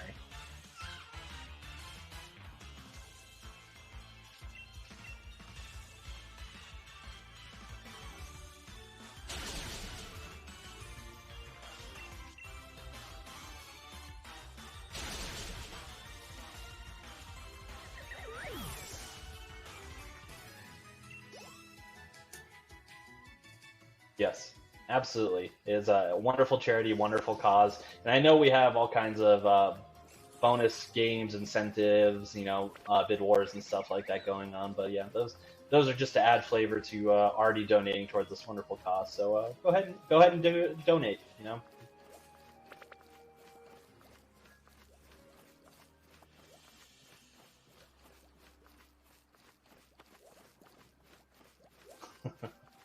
Yeah, if anyone tuned in the last 20 minutes, look at our schedule as well, honestly, because I think up next is Hades, which is sick, by the way.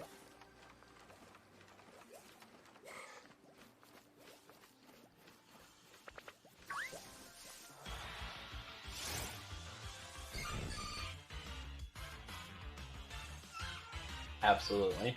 Yeah, I love the Metroid block, honestly. It's definitely worth watching, especially because we have 2 games that are lesser under marathons, and then also a ROM hack. Yeah, you gotta love the ROM hacks. Yeah, something like that. Close enough. Gunvolt, Metroid, same thing. Has Yeah. maybe a shared letter. Whatever. Yeah. All right. We are good on Blisseys. We finally found another one. It took me crossing the bridge to find it, but we found one. Crossing the bridge always like spawns like 1 for no reason. Yeah, it seems to be like for sure. So that accomplishes one of the 2 things that we have to do in order to even tackle the tower. We needed to get our Kubfu leveled up to be even able to take it on. Now the second thing that we have to do is we have to make sure we can't even go in the tower if our Kubfu is not bonded with us enough. So that is based off of its friendship level. Luckily enough for us, the game includes ways for us to increase our friendship level very quickly by going to like these 3 different points around the map and just kind of like staring out into the horizon with our Kubfu and just like bonding over that shared experience, I guess. If it wasn't so foggy, the game would look a lot better. Trust me. Yeah, honestly, it is significantly less awesome because we have the date set to what it is. It's like foggy and gross outside, so it's not even like good to look at. The cave is pretty cool. I think the cave is nice, this first one. This game actually looks pretty nice, except for one of them, but the game actually looks pretty nice. Yeah. What is my time at, by the way? I will look right now at what your time is. Your time is at 1:26:06, 07, 08. Okay, I think 09. we are okay. I think we're okay then. I use the after Blisseys as a way to, like a checkpoint to see where I'm at, just to make sure that we'll still be on time. I think we'll be fine. Definitely towards the back end of the estimate as opposed to the front end, but I think we'll be okay. As long as it's under, yeah. Yeah. We don't need to be any further behind. So we're heading. They don't have to know about that. They don't have to know about that. Yeah. We're on time. Anyways, we are heading toward checkpoint 2, which is actually right next to the Tower of Darkness where we're going to be. That viewpoint is okay. It's not bad. Again, if the weather was better, I think it would be like better to look at, but it's fine. And then we'll go to checkpoint 3, which is always fun. Always a good time. It's just really good and really beautiful.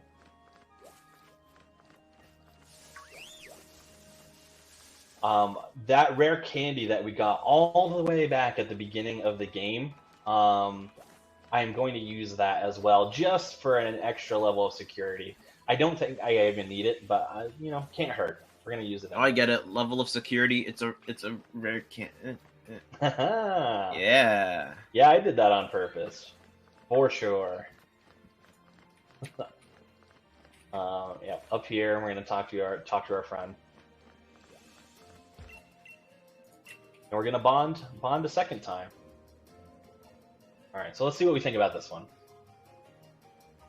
Open mouth, bonding. All right, see, it's not bad. You got the scenery, but yeah, it's just like a little gloomy looking. Like it looks like a bad storm is about to hit or something. At least the dude is pogging though. The dude's pogging off. Yeah. And then there's the third one. So we actually have to head back into the cave that we got the max mushrooms for before. We're gonna head back that way, and then we're gonna go out the other side of it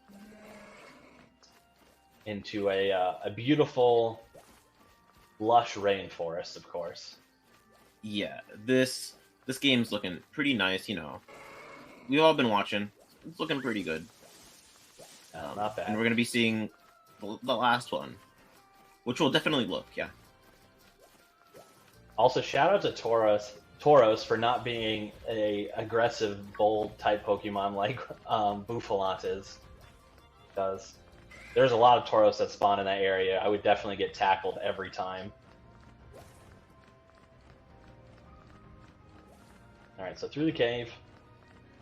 Of course, there are all the Cubones and sand trees I was looking for. And then here we are.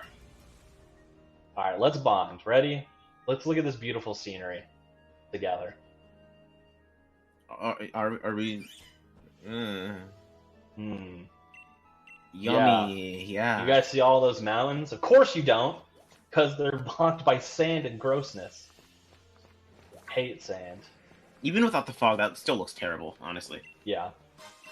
So we are going to do a death warp here, but we are going to grab a few items first here that are going to be very, very cool. First is the Rocky Helmet, and that is an equipped item that when you equip it and you get hit with a physical type move, it will do damage back to the Pokemon that hit you. So that's going to be very important for some cool strategies that we're going to do in the end game here. We're also going to pick up this TR for reversal. And then we're going to head back. We're going to do a menu here as well. We're going to do a few things in this menu. We're going to use the rare candy I mentioned. We're going to teach that reversal TR over focus energy.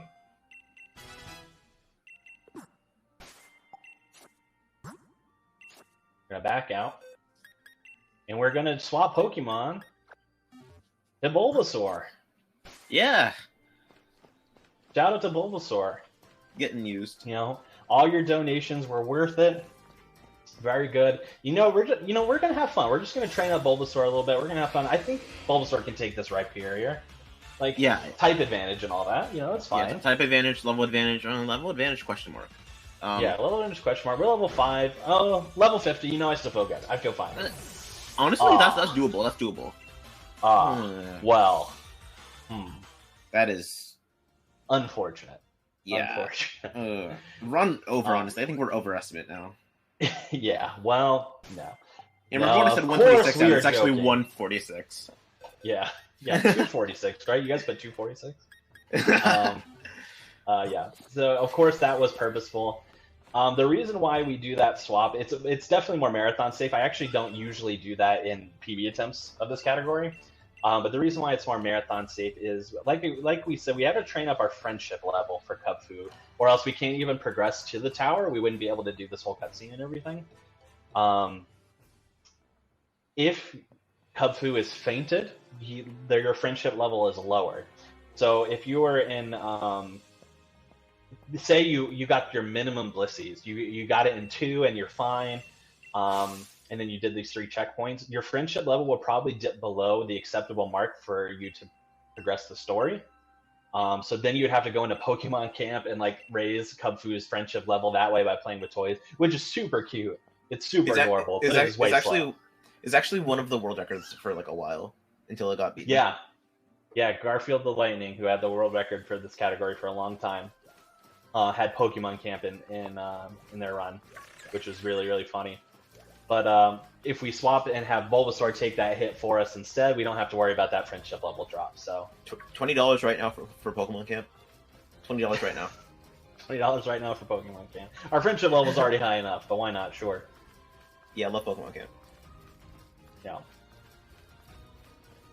Alternatively, after once it's evolved, because it's gonna be 6'2" and definitely taller than your girl trainer. Yeah. He's actually just like a child. All the trainers are like children. So yeah. I don't know how it works canonically. Obviously, in the Pokemon anime, Ash is 10 years old perpetually. I don't know if the characters we play at are always 10 years old, or if they're a little older. Maybe they're teenagers or something. I know in Black and White 2, they were 15 or 16. Oh, okay. Because they got the drip, They're old enough to know what drip is. Yeah, I'm not sure about any of the other ones. Yeah. Okay. What's the time at now, by the way? Just another check to make sure we're still on good shape. 133.5. Okay. Yeah, we'll be fine. We'll finish an estimate as long as I don't die 70 times. We'll be fine. So the only thing we have to do now is defeat the tower. We just have to go through and complete the tower. At the end of the tower will be a scroll that you can have your Kubfu look at to evolve it to Urshifu. And that's the end of it. So we are really close to being done. We just have to defeat 5 trainers, and they all only have 1 Pokemon, so it's not terrible. The Remember to downside, save. yeah, the downside of that is, of course, that this person here is going to tell us it is suggested that our Kubfu is level 30 entering the tower before even attempting it, because we'll probably die. But we ignore that. We ignore that. We don't need to be level. Oops, I accidentally hit B. We don't need to be level 30. 18 is fine, or 19 is fine. Because I used the rare candy. 19 is going to be just fine.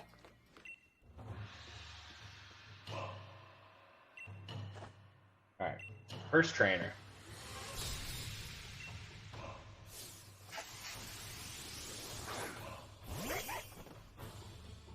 You can still hear me, by the way, right? I had to adjust my earpiece, so I think I'm fine.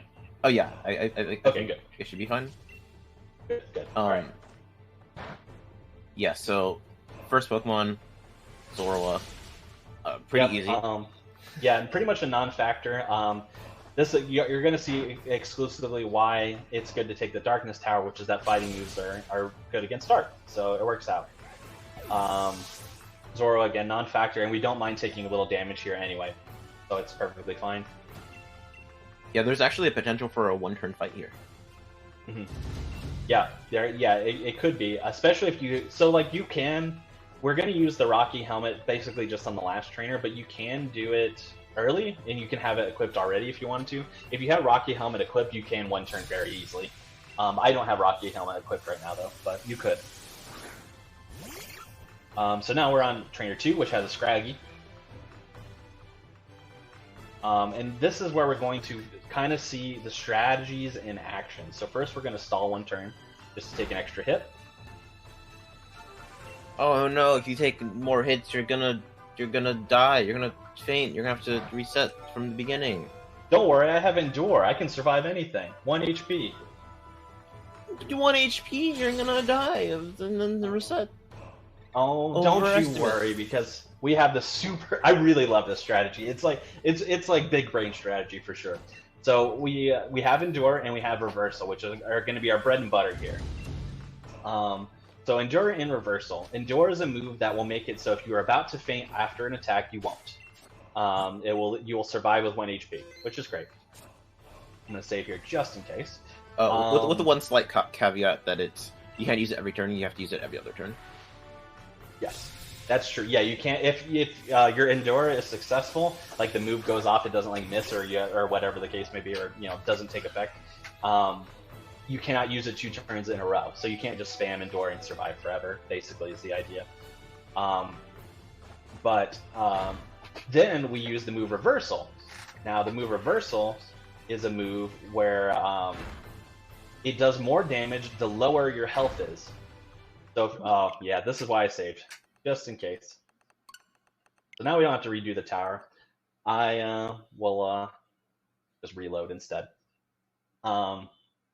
I thought that might be a tiny range, which is perfectly fine because I can just heal to survive 1 hit, weaken a little bit. That's fine. That's so cool. Yeah. So instead, we'll take a potion here just to be safe. Yeah, so basically we Endure so that our health is at its lowest, and then we Reversal to do max power. So it's pretty cool. Oh, you know what? I should have just done Rocky Helmet. Oh well, that's fine. Actually, no, that wouldn't have worked because we would have endured turn 1, so we wouldn't have got hit anyway. Oh, true. All right, Yeah. I did. Yep, I did the right thing. All right, so we'll Rock Smash, get a little extra damage in. I think we can survive 1 shot here. Yep, perfect. Now we will Endure. Yeah, this is why saving is very important. Yeah, exactly. I was just about to say, if I was like on good pace, even in a marathon setting, I wouldn't have even saved here. So I'm glad I did, just to be absolutely like for sure safe, because you can miss that range. So it's all.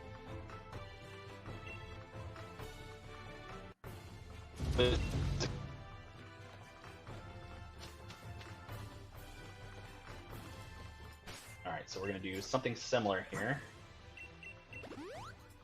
We're going to potion.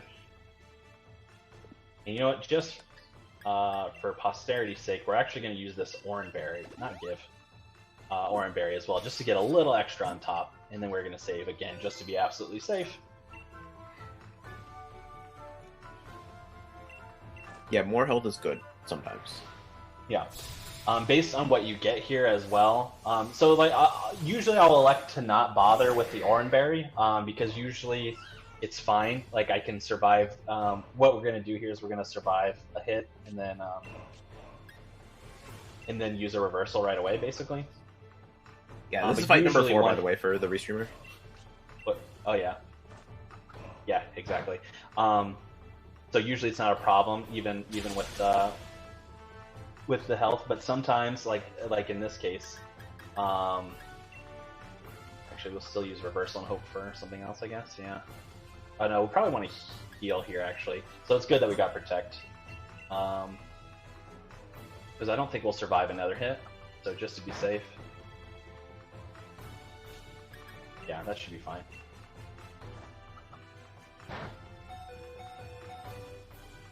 Yep. All right, that was the play. Let's go. It's like a chess. Galaxy Brain strategies. So that fight took longer than it needed to. Usually, what happens is, you don't have to worry about it too much. Like you'll get weakened enough to the point that your reversal will do enough damage to take out Krokorok. But this was one of the few times that using the Oran Berry was actually a bad thing because it basically guaranteed that no matter what move the Krokorok would use, we would still live, which is obviously very important. But we actually healed too much that we didn't do enough damage. But that doesn't happen often, so it was a calculated risk, but it's still one that we could bounce back from. So yeah, this is last fight, I think. It's just Mustard. Yes. Again. This is the last fight. Mm-hmm.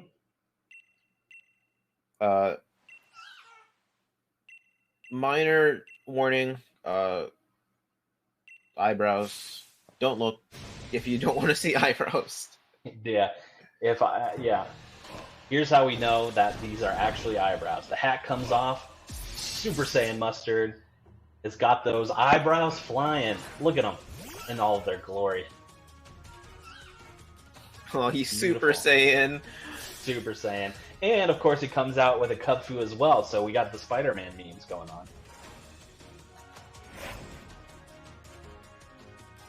This is the worst ending, honestly. Yeah, this was supposed to be good ending, but really it's bad ending.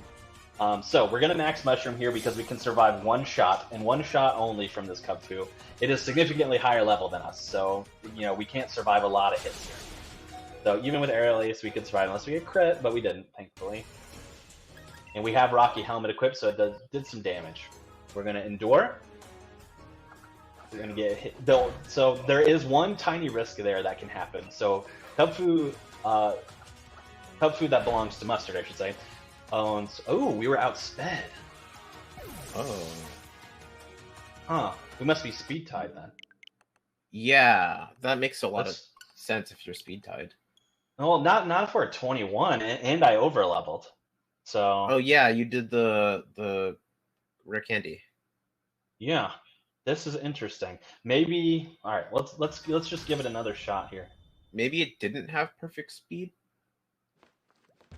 Oh, it didn't have 21 is not perfect speed, but it's good enough. Yeah, it should be good. You can run with 20 even, and at level 20 that should be fine. I'm surprised. We must be speed tied then. All right, well, we'll try this. We'll try this one or two more times. Obviously, there's nothing else past this anyway. So even if we get stuck here or something like that, there isn't really anything else to see beyond this. It's just a cutscene and the run's over. So you got to see all the cool stuff, even if we can't defeat Mustard for whatever reason. Because what we'd have to do is go all the way back down to the bottom of the tower, fight them all again, and I don't think I have enough time to do that. So yeah, so we just have to hope for winning speed dice. Yeah, I guess so. Hopefully we're not just speed lost. Hopefully, I'll check stats if we lose again, just to make sure. But all right, so let's try this again. All right. I'm going to mute for a second because I think someone's about to come in through the door, so the dogs will be barking.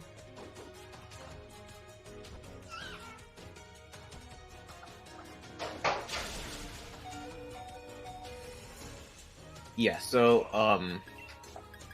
it's the same thing as last time. Just gonna be making sure we don't die, rocking helmet, then endure, and then using reversal, and then another move. I don't remember what move after, but yeah.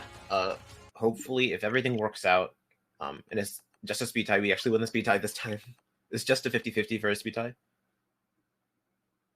Yeah, I don't know. I'm gonna check the stats now, just to see if we would just lose automatically every time. Yeah. Now that we have lost 2 times in a row, it could just be we lost 2 speed ties. I mean, that's definitely realistic, but I want to see now what our stats are. You got a 0.05% earlier, so I wouldn't put it past the game. Yeah, I can't imagine why. Hold on. Why we would? I can't even envision why we would have a problem here. What is our speed? 38.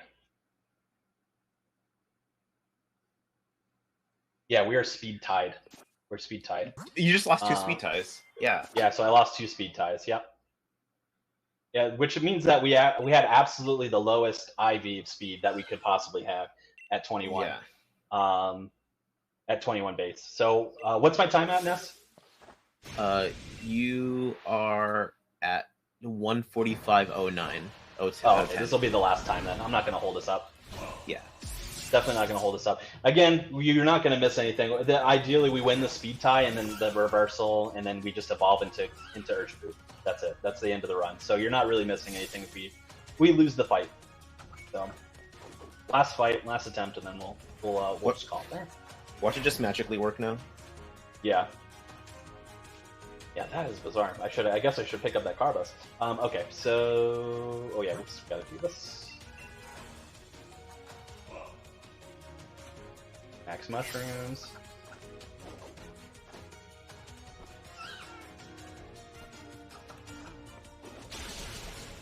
Yeah, I can't even imagine what the odds are of this happening, because it does not seem likely to me that this would happen a lot. Yeah, it's not likely as far as I know, at least. Alright, and come on. Yeah! Yay! Let's go! What is this run? This run has been interesting. The game was testing you.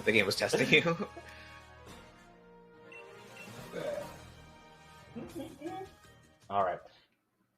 So, again, we will be done in just a moment, so time will be coming up here. Apologies for going over estimate, but the game really just wanted me to be upset, I guess. Beyond the misplay with the only thing that was really my fault was the slowpoke thing, which didn't waste a ton of time. Probably wasted like a minute or 2.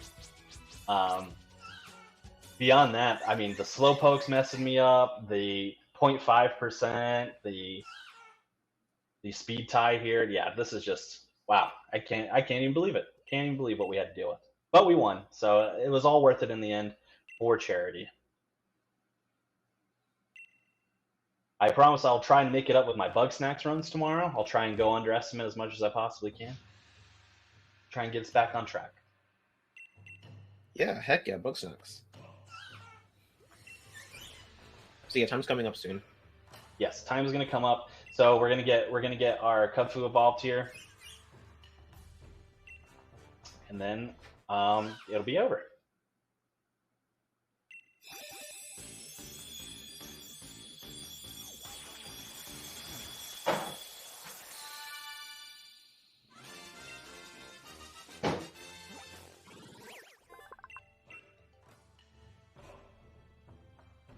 All right, and then Kubfu is like a whole person, as you can tell. Like, this is just a humanoid, right? Yeah, that's just a whole ass dude right there. Yeah, this is just a fursuit and a person inside of it, obviously. Like a jacked person, though. Yeah, exactly. All right, time is coming up. Just gotta wait for the fade to black.